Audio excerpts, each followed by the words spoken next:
Thank you, Carlos. I know that this is a tough time, but I'm very interested in um, hearing about Mark's strength and also about your strength and your family's strength. And we were talking about this passage about uh, wheat and seeds. Explain to us why that is an important biblical passage for you. Well, Jesus came to give life. And, a lot of people would say Jesus gave life through his teachings, love one another, love your enemies, and they certainly were powerful. But the way Jesus didn't come to give good advice. He came to bring the good news. And what was the good news? It was something he did, that he was willing to die even though he was a perfect man. And though we were supposed to die because of our sins, Jesus is able to take his life, which he died and rose again, and give it to us. In other words, by following him, we can become resurrected as well. But the method in which Jesus was to do that was through his death. Um, and so it's through often suffering that life comes forth. And the reason I chose that passage to talk about with Mark is, that's exactly what we're seeing. One could say, oh, this is senseless, a tragedy. There's nothing senseless about it. It hurts. But, Mark loved Jesus. And in fact, God calls us all to be ambassadors, to communicate the message. Some of us do it with our words. And Mark certainly did it with his words, but he did it with his life and his actions. And ultimately, he gave his life so that this message of hope in Christ could go forth. And it's been astounding the emails we get from people who have been so touched by his life, who have either it has strengthened their walk with God, or they had walked away from God and they're coming back to him, or they're seeing life through his eyes and realizing there's much more to life than they ever thought that there could be. And so Mark is simply following in the footsteps of his master, being more conformed to his likeness. Why did you name him Mark? Mark the evangelist? Mark the evangelist, certainly. He wrote the first gospel. The words of the gospel. We just thought that was the right name. I also had a couple friends named Mark who were dear to me, and so it was kind of putting it all together. And we don't have anyone by that name in our family, but it just seemed the right name. How has what you have just said given you and your family the strength to accept what has happened with a remarkable strength that I think I have never witnessed under these similar circumstances? Yeah. I think it's because we know the Lord, and we know the story of the Lord, and we know what the Lord did and what the Lord is doing. And so, in essence, we have a pattern, and we have a plan, and thus there's a purpose. In light of that, it makes perfect sense. Now, there's one side where, it doesn't hurt any less, and really I feel like the Lord has given me strength. It's funny, I still talk to my son. My son's body may be dead, but his spirit is alive. He's resurrected. And I felt him saying to me, he was the only one that called me Pops. He just said, Pops, keep going, uh, as in encouraging me to continue to communicate this message to him. I mean, to everybody. But I already forgot the question. What was the question? No, the question was how has Oh, the strength how has the yeah, your strength in Jesus Christ allowed you yeah, to accept this? Because some people might say, how could a loving God, a loving yeah, Jesus, allow such a thing to happen? yeah, I know the answer to that, yeah, but for those out there, because you are using this as an opportunity to spread the word and the importance of the word of Jesus yeah, Christ, yeah, how could a loving God and a loving Jesus allow such a thing to happen to such an ambassador yes, of Jesus? yeah. Is that a fair question? Well, it's interesting Can you to. hold on to it though? I'm sorry. Sure, that's fine. Are we okay? Yeah. Just give that a second.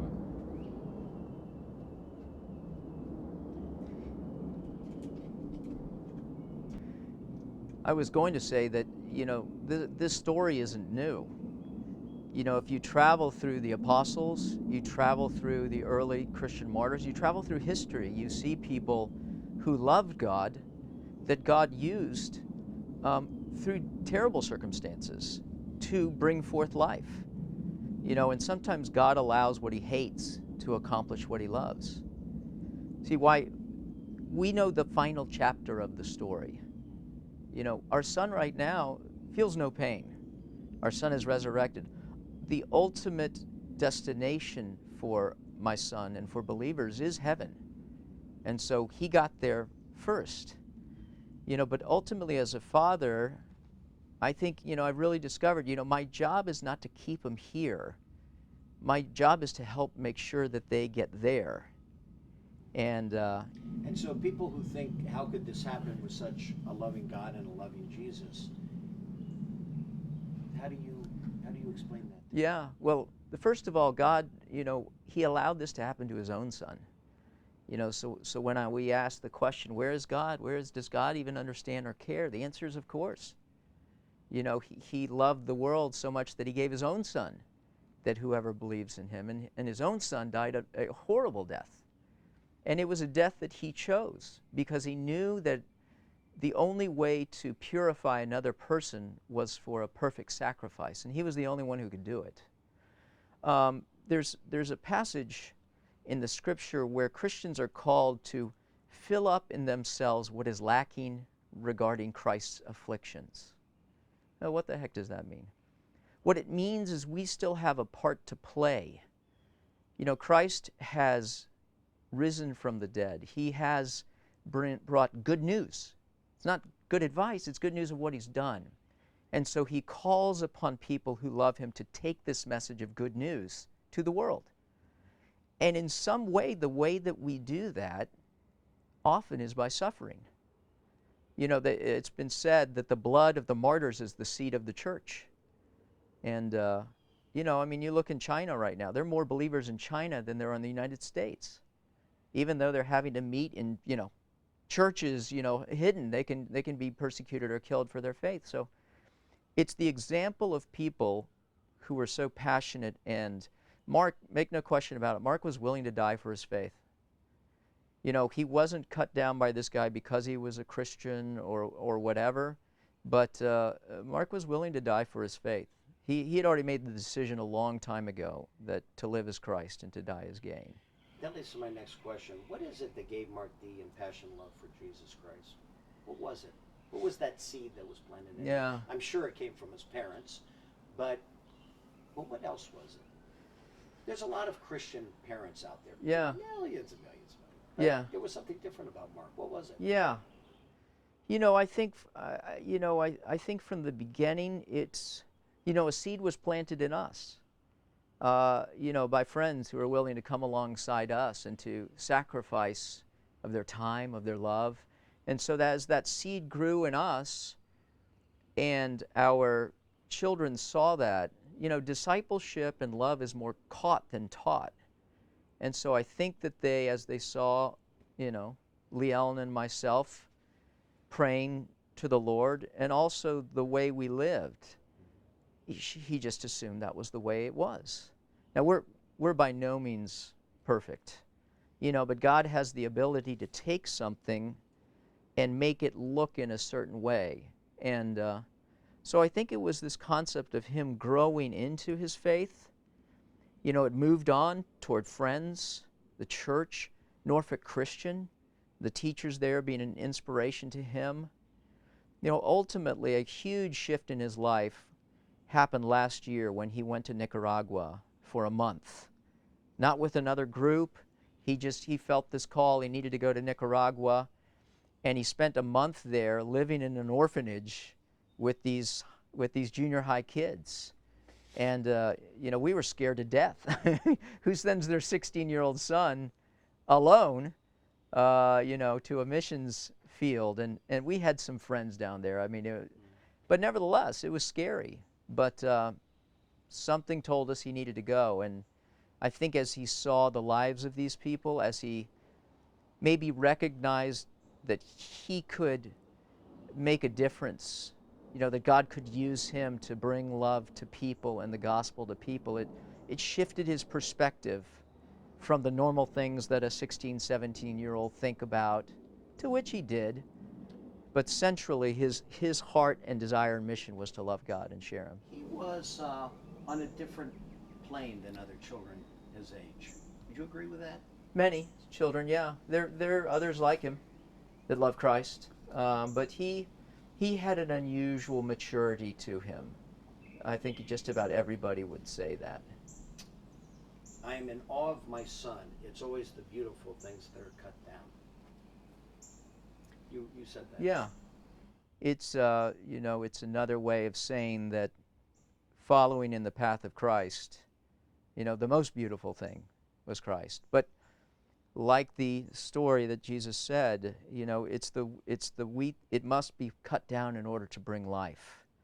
And so Jesus gives the privilege, dare I say, my son's death, the privilege of being cut down in such a way to take this senseless act and to imbue it with meaning and purpose. And so the fact that my son was cut down, we see, even though it hurts, as a gift, as a privilege to be used in this manner. Because it was the beauty of his life that is really standing out against the stark reality of the senselessness and even the pure violence of his death. And following what you just said there, how do you then get the message of that out, because you feel that is one of perhaps the reasons for his death, is to spread the word of Jesus Christ? Yeah, Yes? yeah. I think in a couple of ways. I think certainly we have plenty of folks going, I just don't get it. I don't understand where you can be as a family when this happened. And that gives us an opportunity to communicate. One of the things I'm so blessed with is my son's journals. Because, I think people have been very touched by his blog on heaven that he wrote before he passed. But we've had the opportunity to look through his journals, and we see page and page and page of his inner thoughts on paper. And ultimately, I think there will be some sort of journal put out for people to read. And Is there a passage that you would like to read from? I actually did mark a couple. Okay, good. Because Yeah. Ultimately it's the gospel, but it's Mark's story. We just happen to. That's why he says, "Pops, keep going." This is actually a song that he wrote. I don't know that he ever actually put it to words. He loved to write songs, and he loved to lead worship. But this is called "O Father Shine," and I think this was written in 2000, probably like September 2012. It says, "There is a light within this night. It's burning bright, O Father, shine. What a sight, my Father's might. You are so bright, O Father, shine, Father, shine. I felt cold, so I started a fire, filling it with my own desire. Couldn't keep it going, I needed more, but even the richest king is too poor. But then I was warm because you were shining, shining down on me. Thought I was blind, but I covered my eyes, stumbling into my own desire. In a pit of pleasures I let myself fall, but the deepest hole can't cover your call. And then I could see because you were shining, shining into me." And the chorus, the bridge, "Oh my God, you are the rising sun. Oh my God, the revival has begun. Oh my God, darkness turns and runs. Oh my God, the battle has been won." And it keeps going, the chorus, "There is a light within this night, it's burning bright. O Father, shine." But that's a beautiful testimony. It's not just a song, it's his life. It's what God did in his life. He's simply expressing himself in his music. The fact that he has, at 17, has a journal like that is extraordinary. Yeah, it's. I don't know any other 17-year-olds that journal, but he was a faithful journaler. I mean, we have Read another several passage. When the beast. You have another one, Mark? I'm sure you have a lot of words. This is April 2013. Father, what a glorious promise it is that if I seek you, I will find you. Life has become filled with joy since I started finding you all around me in everything. I'm never alone. I'm always at home.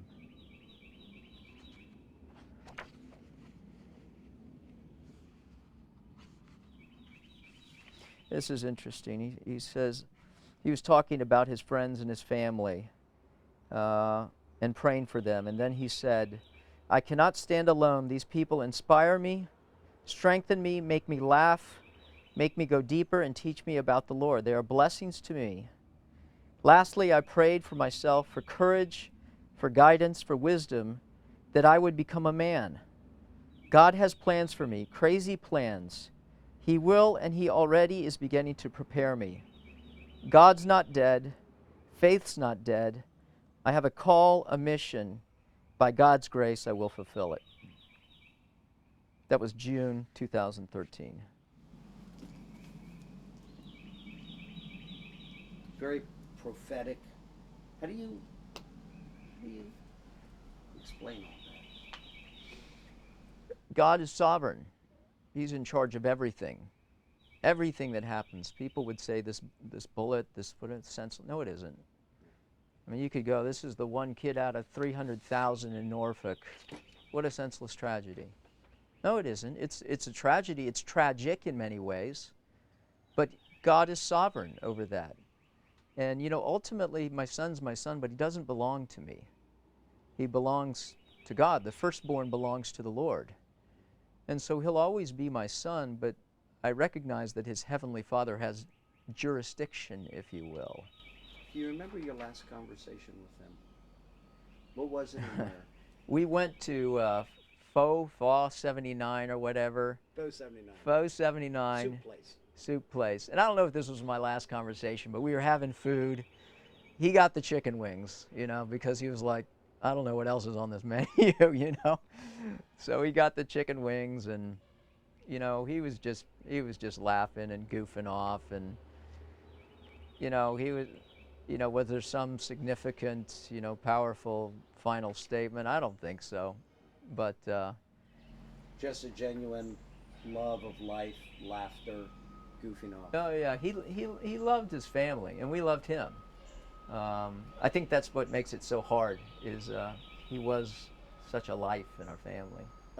There are no coincidences. The secular world says Mark was the secular world will say that Mark was in the wrong place at the wrong time. I was interested in your comments about that. Yeah, you know, You say there are no coincidences. there are no coincidences. God is sovereign. He's in charge of everything. Well, how do I know that? Well, the Bible tells us. You know, he says, I'm the Lord, the God of all. I wound and I heal. I take life and I give it, and none can deliver from my hand. He is in charge of everything. And ultimately, God is redeeming the world. The story is a good story.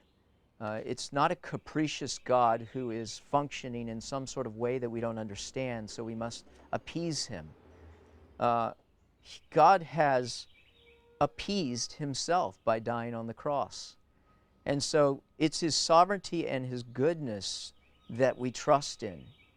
Even though we don't fully understand, I'm more and more understanding how this fits in God's plans, but just even the method in which he was brought down, you know. But now I start to get it, but ultimately, you know, the dust will settle, everybody will go away and life will go on.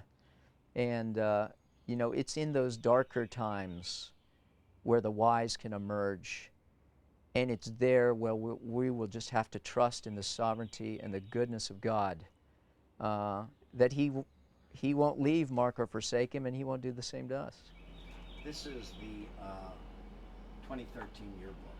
These are pictures of the SCA officers right here. Yes. Now I want you to look at all those pictures, and I want you to tell me what you noticed differently about your son Mark in those pictures. Well, he's a cornball, first of all. The kid was hilarious. So at the memorial service, you will get a full flavor of his humor. You know, he just loved life. He didn't take it too seriously. He took the Lord really seriously, but he didn't take himself too seriously. But from a standpoint, all of those pictures are linear. Everyone is standing in line, shoulder to shoulder. Look how your son's different. Look how he is standing out. Look how he's taken the dimensions of the others in the picture and moved them around. That's Mark. Yeah. I am convinced that Mark choreographed that picture. Quite possibly. My one comment would be, you know, Mark never sought to be first. He really was, and if you ask all of his friends, he was a servant. But all of your friends and the teachers would say he was a leader. And, you know, that's another thing where, you know, I just preached on this at church. You know, he who would become great must become the least, and he who would be first must be slave of all. And Mark's greatness comes from the fact that he was a servant. And so however this worked out, my guess is because I see how Mark was the president, Logan was the vice president, and the treasurer is back here, Kendall. And so they did it in that way. But nevertheless, Mark was certainly not wanting to communicate a message first. But of all of the SCA officers, I would say that he stands out the most. I don't know if you feel the same way, but I certainly did. Yeah. Well, I always look to him. He's my son, but he was a leader, and if you ask the teachers, you'll get the message. This is a picture. He was a big track guy. Uh-huh. Okay, cross country. Now I want you to look at that picture. I want you to read the caption. Determination, physical strength, and mental toughness are important attributes needed for a runner to succeed. They are displayed excellently here by Mark Rodriguez. Yeah. Yeah, he was, this sounds weird, but he knew how to suffer. You know, cross country is just suffering. Who's willing to suffer the longest? And, you know, the thing about Mark, if you watched him run, no matter how much he gave at the straightaway, at the end, he always had a sprint. You know, it was like a dog heading for home. And I think the inner call of the finish line, as, you know, ironic as that may be, you know, one of the things I was going to share at his memorial service is, you know, Mark crossed the finish line picking up speed in terms of his walk, in terms of who he was as a man and as a believer. And, you know, many people don't make it to the finish line, or if they do, they finish crossing or crawling, you know, across. And so Mark sprinted to the end, and you know, I hope that I'll be able to do that too. And Mark's example, you know, helps me.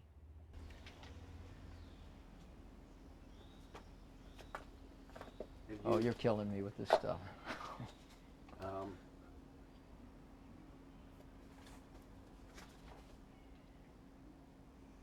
Right here. This is from the this was from this year's yearbook. I noticed something else different. He was involved in a lot of the SCA stuff early on, but in this, he's, I don't even, it's as if there were more important things to do. Yeah. You know, I've noticed that as I look at these last 4 yearbooks, I noticed that. Yeah. But this one was different. This one was not filled with Mark. Yeah. It yeah. was. I mean, this is. We have a couple of pictures in here. Yeah. But and then he was on the. As a matter of fact, I'm going to say that. Well, I don't see him. Did he do cross country this year? Yeah, he did. He When I said that, you were shaking your head. Yes. Yeah. You understand what I'm saying? Uh-huh. You know, he made a statement this year that he really wanted to focus on people and really sort of coalescing the group, encouraging people, and the way he thought the best way to do that was really just to get shoulder and shoulder and spend time with people. And so that was his goal. That was his goal, was to spend time with his friends and to encourage and build up his grade. And, we're like, that is so mature, but it wasn't less individual glory. Not that he was really seeking it before, but it was just a shift of mentality. In ninth grade, he was on the homecoming court. Yes. You remember that? I do. I was at that game. I actually remember seeing you. At Yeah, I love that suit. It's mine. Yeah, we are so proud of him. And this is Carly Shank. She lives 2 doors down. But yeah, they just love the guy. They just love the guy, and he represented so well, and what an honor to be on that, and so he did great. And the last one here. Here. And with this one. It's kind of a. There's some weird expressions in this picture, but this was the chapel leadership team. Yes. And there he is. These guys were the ones tasked with playing music and leading the chapel. So these are the musicians and the team, and they're a tight bunch. Mark at Norfolk Christian, he started in first grade, and he was in 11th. So that's 11 years with people in fellowship. And so these people have been in pictures together, a lot of them, since 2nd, 3rd grade, 4th grade. They're very comfortable together. But, again, they didn't take themselves too seriously. Their joy was infectious. And, it's hard. If you don't have Christ in your life, you're constantly, particularly in high school, you've got your guard up. Because you have to be someone. You have to put on some sort of image. But one of the things I like about NCS, and one of the things I like about Mark and his friends, is that really wasn't there. You just be themselves. You were talking, he's been there since first grade. What the yearbook does is they take all the kids who are graduating Yes. and where they entered in and how it began here, and it came all the way along here. Wow. I've never seen this. This is great. But he would have been down here all the way through and everything. But Yeah. he may not be in that final picture. Yeah. But Mark is someone that no one will ever forget. Yeah. And through his death, he lives. Yeah. And there's going to be a final picture. Picture of eternity, those who are written in the book of life, those who have said to Jesus, I want you to be my king. I want you to be my savior. And that's the final, like I said, we know the final chapter. And, I hope to be there. I think I will if I keep running. And, all of his friends, and that'll be the final picture. And that's the one that's most important. Last question before we go up here. I'd like to go up there to this very special place. He did write on his blog about heaven. We reported on that extensively. When I read it, I was in the car at my son's lacrosse game, and I was moved reading it. How prophetic it was, and how mature it was, how insightful it was. When I read heaven, that needs to be on a poster somewhere. Yeah. Huh? Yeah. What are your thoughts about that writing?